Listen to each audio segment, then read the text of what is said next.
Student welcome back to study classes. आज मैं आप लोगों को क्लास 12 की जो स्टोरी है द एनिमी, इसकी समरी हिंदी में एक्सप्लेन करूंगा। स्टूडेंट, इसके पहले की दो स्टोरी है जो आपकी, वो इस वर्ष कोविड-19 के कारण आपके कोर्स से डिलीट कर दी गई है। तो स्टूडेंट, ये चौथी स्टोरी है जिसका नाम है द एनिमी और इसके राइटर हैं पर्ल एस बक। एक अमेरिकन राइटर है student, Pearl S Buck is an American famous story writer. तो स्टूडेंट, इस स्टोरी की समरी के पहले थोड़ा सा इस स्टोरी के इंट्रोडक्शन के बारे में बात कर लेते हैं स्टूडेंट। तो student, the doctor's duty is to save the life of a wounded person और अ इंजर्ड पर्सन। डॉक्टर का एक कर्तव्य होता है कि वो एक घायल व्यक्ति की जान को बचाए। The sense of responsibility or sense of duty is stronger in him than any other feelings. उसके अंदर जो रिस्पॉन्सिबिलिटी है, उसकी जो ड्यूटी है, वो भावना अन्य किसी भावनाओं की अपेक्षा अधिक प्रबल होती है। तो स्टूडेंट, वैसे भी कहा जाता है वर्क इज वर्शिप। हम लोगों को अपनी ड्यूटी करना है, जो हमें ड्यूटी करने के लिए दी गई है, हमें बखूबी अपनी ड्यूटी को निभाना है। इसीलिए स्टूडेंट कहा जाता है, if you salute your duty there is no need to salute anyone. अगर आप अपना कर्तव्य अच्छे से करते हैं तो आपको किसी को भी सैल्यूट करने की जरूरत नहीं है। If you pollute your duty, you need to salute everyone. अगर आप अपना कर्तव्य अच्छे से नहीं करते हैं तो आपको हर किसी को सैल्यूट करने की आवश्यकता है। तो स्टूडेंट, ये जो स्टोरी है द एनिमी, ये हमें बताती है कि हमारी जो सेंस ऑफ ड्यूटी है, हमारी जो रिस्पॉन्सिबिलिटी है, वो हमें सबसे पहले परफॉर्म करनी है। तो स्टूडेंट, द एनिमी स्टोरी एक जापानीज डॉक्टर के बारे में है जिसका नाम है डॉक्टर सडाओ। डॉक्टर सडाओ एक बहुत ही फेमस जापानीज डॉक्टर हैं और डॉक्टर के साथ साथ वह एक साइंटिस्ट भी है। तो स्टूडेंट, इस कहानी के जो कैरेक्टर्स हैं, पहले मैं कैरेक्टर्स के बारे में आपको बता दूं। Doctor Sadao's father, his wife Hana, his two servant, one maid servant whose name is Yumi। उसकी यहाँ एक महिला नौकरानी है जिसका नाम है यूमी, जो उनके दो बच्चों की देखभाल करती है, और उनके यहाँ एक गार्डनर भी है जो बगीचे में पौधों की देखरेख करता है। तो स्टूडेंट, इसमें एक जापानीज ट्रूप्स का जनरल भी है, जापानी सेना का एक जनरल है। और स्टूडेंट, प्रिजनर ऑफ वॉर, एक प्रिजनर ऑफ वॉर भी है जो कि एक अमेरिकन है। तो स्टूडेंट, ये स्टोरी सेकेंड वर्ल्ड वॉर के टाइम की है। आप लोगों को पता है सेकेंड वर्ल्ड वॉर 1942 से 1945 तक चला था, जिसमें अमेरिका और जापान के बीच युद्ध हुआ था। इसमें अमेरिका ने जापान के दो सिटीज हिरोशिमा और नागासाकी पर बम फेंके थे, जिससे जापान में बुरी तरह से तबाही आ गई थी। तो स्टूडेंट सेकेंड वर्ल्ड वॉर से रिलेटेड ये स्टोरी है। इसमें जो डॉक्टर सडाओ है वो एक फेमस सर्जन है और सर्जन होने के साथ साथ एक साइंटिस्ट भी है। उनका घर जापान के समुद्र तट पर स्थित एक स्थान पर है, जहां पर वह लड़कपन में यानी अपने बचपन में अक्सर खेला करते थे और उनका घर चट्टानों पर स्थित है और वह एक तंग तट के ऊपर स्थित है, जिसके किनारे पर देवदारू के पेड़ लगे हुए हैं और जापानी समुद्र तट के नजदीक कुछ छोटे छोटे द्वीप भी हैं, वहां पे द्वीप आइलैंड है। तो स्टूडेंट जो डॉक्टर सडाओ के फादर हैं बहुत ही सीरियस पर्सन है, कभी भी वो अपने बेटे के साथ खेलते नहीं है, उसके प्रति हमेशा स्ट्रिक्ट रहते हैं, कभी कोई जोक नहीं करते हैं, कभी कोई मजाक नहीं करते हैं।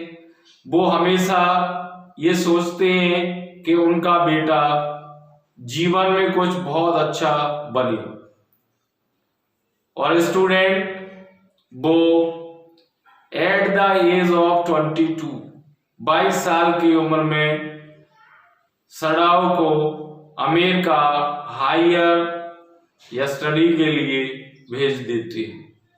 तो अमेरिका में सडाओ एक प्रोफेसर के यहाँ रेंट पर किराए पे एक कमरा लिए रहते हैं, उस कमरे में रहते हैं। वहाँ पे जो कमरे हैं वो बहुत छोटे छोटे हैं और वहाँ जो प्रोफेसर के वहाँ वो रहते हैं, वहाँ पे बहुत सारे विदेशों के स्टूडेंट भी रहते हैं और वहाँ पर वो रूम लिए हैं। वहाँ पे जो खाना मिलता है, यद्यपि वो खाना बहुत अच्छी क्वालिटी का नहीं होता है, लेकिन फिर भी वहाँ पे सडाओ रहते हैं और अपने सर्जन की पढ़ाई करते हैं, एक फेमस सर्जन और साइंटिस्ट बन जाते हैं। वहीं पर हना नाम की एक लड़की से उनकी मुलाकात होती है और वह उससे प्रेम भी करने लगते हैं, लेकिन उनके पिता चाहते थे कि वह अपनी लड़की की शादी केवल एक जापानी सुंदर लड़की से ही करें। इसलिए सडाओ को जब तक ये पता नहीं चल जाता कि जो हना है वो एक जापानी गर्ल है, फिर इसके बाद जब वो अपना एक सर्जन बन करके, एक साइंटिस्ट बन करके जापान वापस आ जाते हैं, तो उनके फादर इस रिश्ते के लिए तैयार हो जाते हैं और हना और डॉक्टर सडाओ की मैरिज हो जाती है। मैरिज के बाद उनके 2 बच्चे होते हैं। दोनों में एक बहुत अच्छा सामंजस्य रहता है, दोनों एक दूसरे से बहुत प्रेम करते हैं। तो student they have a very joyful life.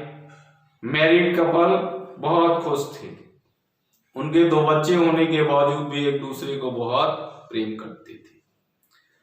तो स्टूडेंट मैंने आपको बताया कि उनके यहाँ एक मेड सर्वेंट थी जिसका नाम था यूमी और एक दूसरा मेल सर्वेंट था जिसका जो कि एक गार्डनर था, जो बगीचे के पौधों को पानी देता रहता था, उसकी देखभाल करता रहता था। तो एक दिन हुआ क्या स्टूडेंट, सी शोर समुद्र के किनारे पर डॉक्टर सडाओ और उनकी वाइफ देख रहे थे कि एक वहां पर व्यक्ति समुद्र की लहरों में आया और किनारे से टकराया। वह बुरी तरह से बेहोश था, उसका शरीर खून से लथपथ था, समुद्र की काई उसके शरीर में लगी हुई थी। तो यह सब देख करके वो दोनों उस व्यक्ति की सहायता करने के लिए आगे बढ़े। जब उन्होंने देखा कि उसके जो जो वो व्यक्ति था जो लगभग अचेत अवस्था में था, उस व्यक्ति उन्होंने देखा कि वो यूएस नेवी की कैप पहने हुए था। तो वो समझ गए कि ये निश्चित रूप से अमेरिकन नेवी सेना का पायलट है, और उसकी कैप में भी लिखा हुआ था US navy, United state navy. तो यह देख करके डॉक्टर सदाव ने सोचा कि यह तो उनकी दुश्मन कंट्री का है, इसलिए उन्हें इसकी कोई मदद नहीं करनी चाहिए। अपितु वो सोचते हैं कि उन्हें तो वापस उसे समुद्र में ही धकेल देना चाहिए। इसी तरह से उनकी वाइफ हना भी उनको इसी तरह से तर्क देती है। लेकिन तभी डॉक्टर सदाव के अंदर ये भावना जागृत होती है कि उसको डॉक्टरी की ट्रेनिंग देते समय यह बताया गया था कि उसका यह कर्तव्य है कि अगर कोई व्यक्ति मर रहा है तो सबसे पहले उसकी रिस्पॉन्सिबिलिटी बनती है कि वह उसके जीवन को बचाए, चाहे वो उसका शत्रु क्यों ना हो। तो डॉक्टर सदाव सोचता है कि अगर वो इसे अपने घर ले जाएगा और अगर जापान की पुलिस को, जापान की आर्मी को, जनरल को पता चल जाएगा तो शायद उसके ऊपर देशद्रोही उसे माना जाएगा और उसे पकड़ लिया जाएगा, उसे जेल में बंद कर दिया जाएगा। ये सब विचार उसके अंदर आते हैं। लेकिन फिर वो अपनी पत्नी से उसे घर ले जाने के लिए कहते हैं, और उसकी पत्नी उसे जब घर लेकर वो लोग जाते हैं तो वो देखते हैं कि वो पूरी तरह से काई, जो मॉस होती है, उससे उसका पूरा शरीर ढका हुआ था। तो वो अपनी वाइफ से कहता है कि तुम यूमी से कह दो कि ताकि वो गर्म पानी कर दे, ताकि उसके पूरे शरीर को अच्छे से धुला जा सके, उसके घाव को देखा जा सके, क्योंकि उसके शरीर से काफी ब्लड निकल चुका था और उसके एक गोली भी लगी हुई थी कंधे में। तो जब हना ने यूमी से कहा तो यूमी ने उसकी मदद करने से इनकार कर दिया और हना को ही पानी गर्म करना पड़ा। तो हना ने गर्म पानी करके उसके शरीर को पोंछा, उसको साफ किया। डॉक्टर सदाव ने भी उसको साफ किया। इसके बाद उसका ट्रीटमेंट किया।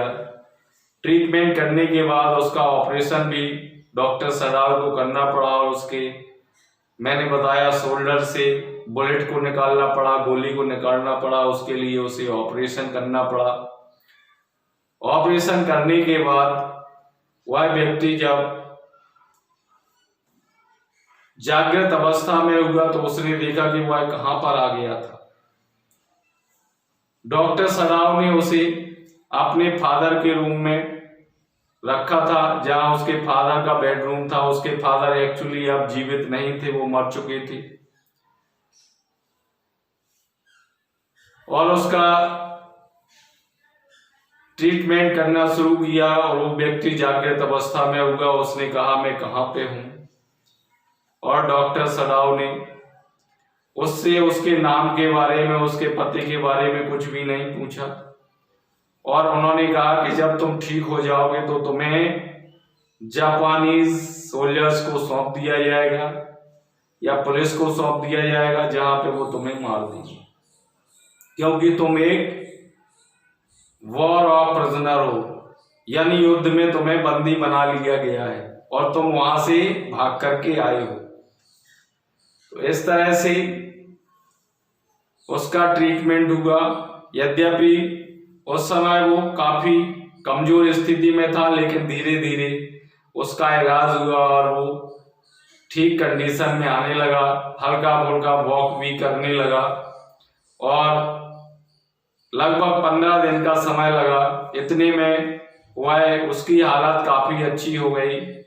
तो डॉक्टर सराव के यहाँ जो मेड सर्वेंट थी या जो दूसरा गार्डनर था, उन्होंने देखा कि वो एक अमेरिकन सोल्जर का ट्रीटमेंट कर रहे हैं, इसलिए उन्होंने डर से कि ऐसा ना हो कि कहीं देशद्रोह के लिए उनको भी पकड़ लिया जाए और लोगों को भी दंड दिया जाए, इसलिए उन्होंने उनके यहाँ से नौकरी छोड़ दी।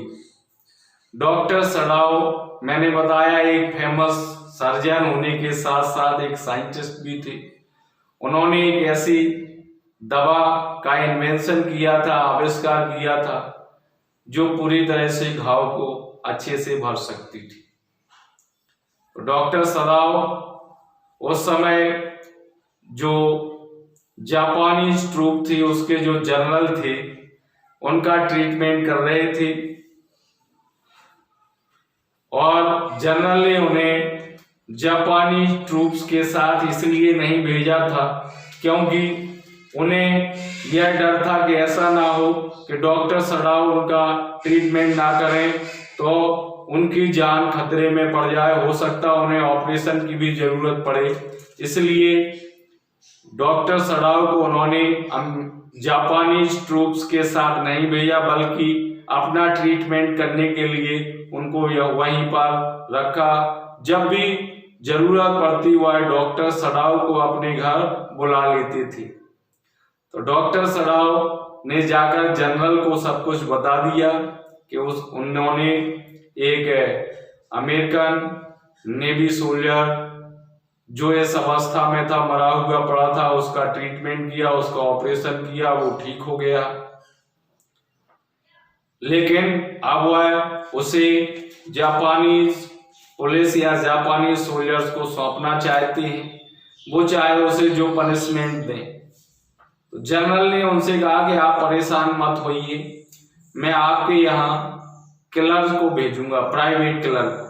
कुछ लोग ऐसे होते हैं जो पैसे लेकर के किसी को मारने का काम करते हैं, और आपके ऊपर कोई दिक्कत नहीं आएगी, आप परेशान मत होइए, मैं आज ही रात को आपके यहाँ किलर भेजूंगा, और वो केवल आप अपना जो बगीचे की ओर डोर है उसको ओपन रखिए, वहां से वो लोग आएंगे और रात में उसको मार करके चले जाएंगे।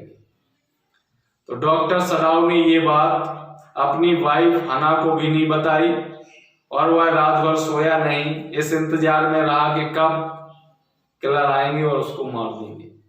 लेकिन उस रात को कोई नहीं आया। इसके बाद दूसरी रात को भी जागा, दूसरी रात को कोई नहीं आया, इसके बाद तीसरी रात को भी वो इंतजार करता रहा, लेकिन कोई नहीं आया। तो इसके बाद डॉक्टर सराव को ये लग रहा था कि कब वो उस प्रिजनर ऑफ वॉर से कब छुटकारा पा ले, इसलिए उसने उसके लिए एक नाव का प्रबंध किया, और पास ही में एक आइलैंड था, उसके लिए पर्याप्त भोजन और कपड़े रख दिए, और उससे कहा कि आप जाइए, और उसे एक टॉर्च भी दे दी, इस नाव से आप जाइए उस द्वीप पर, उस द्वीप से आपको शेल्टर मिलेगी, और वहां पर हो सकता है कि कोई जहाज वगैरह आए जिससे आप अपने वतन को जा सकते हैं। और उसने कहा कि जब आप वहां पे पहुंच जाए तो ये टॉर्च जरूर जला देना, और इसको कब रात में नहीं जलाना, नहीं तो पता चल जाएगा। इसको आप एट द इवनिंग टाइम, शाम के समय जलाना, या आपको जब कोई प्रॉब्लम हो, कोई ट्रबल हो, तभी आप इस टॉर्च को जलाना। और इस तरह से उसने उस वॉर ऑफ प्रिजनर को वहां से रवाना कर दिया, और रवाना करने के बाद वह एक बार पुनः उस जनरल का इलाज करने के लिए गया, और उसने जनरल को बता दिया कि उसने किस तरह से उस वॉर ऑफ प्रिजनर को अपने यहाँ से सुरक्षित स्थान पर भेज दिया है। तो यह सुनकर के जनरल ने कोई एक्शन नहीं लिया, क्योंकि वह उसका इलाज कर रहा था। He was under his treatment. तो स्टूडेंट, ये मैंने आपको summary of the story the enemy की समरी आप लोगों को एक्सप्लेन की। निश्चित रूप से स्टूडेंट ये समरी आप लोगों को अच्छे से समझ में आई होगी। तो स्टूडेंट जल्दी से आप लोग मेरे इस वीडियो को लाइक करिए। ये आपको वीडियो कैसा लगा, ये स्टोरी की समरी कैसी लगी, कमेंट जरूर करिए। ज्यादा से ज्यादा अपने फ्रेंड्स को शेयर करिए। और अगर आप लोग इस चैनल पर नए हैं तो प्लीज इस चैनल को सब्सक्राइब करिए।